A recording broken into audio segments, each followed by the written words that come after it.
হ্যাঁ, তো আমি কিছু বলতে পারবো কিনা জানি না, শরীরটা খুব খারাপ করেছে কারণ ঠান্ডা পড়ছে, ওয়েদার চেঞ্জের সময় খারাপ হওয়াটা স্বাভাবিক। সবাই একটু সাবধানে থাকো। ব্যাপারটা হলো আমি ছিলাম, আমি কাজ টাজ করছিলাম, ভাবছিলাম স্নান করে পুজো সারবো, তখন এক বান্ধবী আমাকে মেসেজ করে যে কলেজ যাওয়ার কথা। তো আমি ভাবছি আমার তো সব কলেজে শেষ, দুটো কলেজে শেষ, আমি এখন কোন কলেজে যাবো। তখন বলছে যে আমার ওই ডিএলএড কলেজ, সেখানে বিএড কলেজে আর কি সার্টিফিকেট দেওয়াটা বাকি ছিল, সেটা দিতে। চলো তোমাদের সঙ্গে শেয়ার করবো। আমি রেডি নিই, তোমরাও পরে দেখাবো। এখন টাটা। আর এই রেডি হয়ে বেরিয়ে গেছি আমরা, ফার্স্টে ট্রুতে চেপেছি। আর এখানে রেলগেট সবসময় বন্ধ পাবে, সকাল বিকেল দুপুর নির্বিশেষে। আর এখানে বাস স্ট্যান্ডেও পৌঁছে গেছি। তারপর আর ভাইয়ের নাকড়া শেষ হচ্ছিল না, কারণ ওর বাসে চাপলে নাকি বমি পায়, পেট গুলায়, মাথা ঘোরায়, কত কিছু। অবশ্যই এগুলো সমস্যা আমারও হতো, তবে আস্তে আস্তে এখন ঠিক হয়ে গেছে। আর ওর এইসব মানে শুনতে শুনতে আমি বিরক্তই হয়ে গেছি। একবার বলে এটা নেবো, আরেকবার বলে ওটা নেবো, আরেকবার বলে না না নেবো না। তো যাই হোক, এবার আমরা বাসে চেপে যাব। এই বাসটা সিধা আমার কলেজের সামনেই থামবে, আর কোনো গাড়িতে চাপাচাপির ব্যাপার নেই। তো তোমরাও দেখতে থাকো। আর বেশিক্ষণ নয়, 10 মিনিট, 10 থেকে 15 মিনিটের রাস্তা। तुम क्या खा रहे हो, ये दिखाओ, माँ को जाके मैं बोलूँगी। এইসবও নিজেও খাচ্ছিল আর আমাকেও বলছিল খেতে। তবে যাই হোক, ভালোই লাগছিলো। এটাতে একটা খেজুর রয়েছে, খেজুরটা খুব সেন্টেড। তো এইভাবেই আমরা চলে যাচ্ছি। এই বাসটা দেখতে পাচ্ছ, আজকে কত ফাঁকা। আমরা যখন যেতাম মানে দাঁড়ানোর জায়গা থাকতো না, সবাই মিলে এইভাবে যেতাম। তো এই স্কুলে আমি প্র্যাকটিস টিচিং করেছি।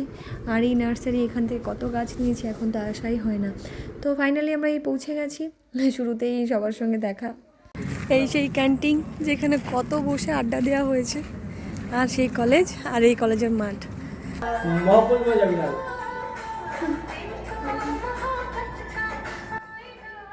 যে কাজের জন্য আসা হয়েছে সেই কাজটি আমি প্রথমে করছি, কারণ পরে লেট হয়ে গেলে স্যার চলে যেতে পারেন।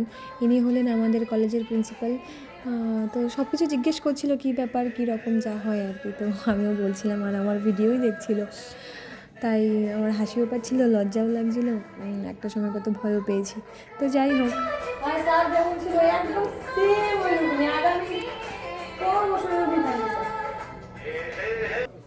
এখানে সবাই আমাকে খুব ভালোবাসে, আর আমিও সেই ভালোবাসাটা অর্জন করেছি। তো স্যার নিজে এসছে সার্টিফিকেট দেওয়ার জন্যে।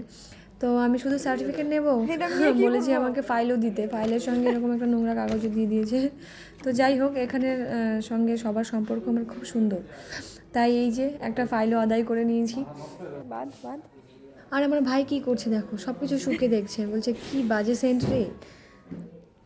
তারপর আমি একটু চলে গেছি ওপরে, কারণ ওরা সবাই অপেক্ষা করছিল। ঠান্ডা, ও ঘুরে ঘুরে খুঁজে পাই না ওকে, দেখি এই রুমে চুপচাপ ওই এগুলো ঘাটাঘাটি করছি। এগুলো কত পড়িয়েছি, কত করেছি, কত সুন্দর করে ডিজাইন পরিশ্রম করে করতে হয়, আর কীভাবে ফেলে রেখেছে দেখো। এখান থেকে বেরিয়ে আমরা এইখানটায় সবাই দাঁড়িয়ে থাকতাম, আর এই রোড দিয়ে বাস, মানে যে গাড়িতে যাব সেই গাড়ি দিয়ে আসবে। ব্যাস, এখন অপেক্ষা করো। আর আমার ভাই আমাকে এত ভালোবাসে, ওই ঝোপঝাড় থেকে দেখো কুল এনে দিচ্ছিলো। আর এখানে কুলগুলো বেশ সময়ের আগেই একটু পেকে যায়। আগেও যখন আমরা আসতাম এখান থেকে এরকমভাবেই কুল ছিঁড়তাম, খেতাম, নষ্ট করতাম। তো এবার আমরা বাড়ি ফিরবো, আর আমরা গাড়ির অপেক্ষায় দাঁড়িয়ে আছি। আর ভাই বিরক্তও হচ্ছিলো।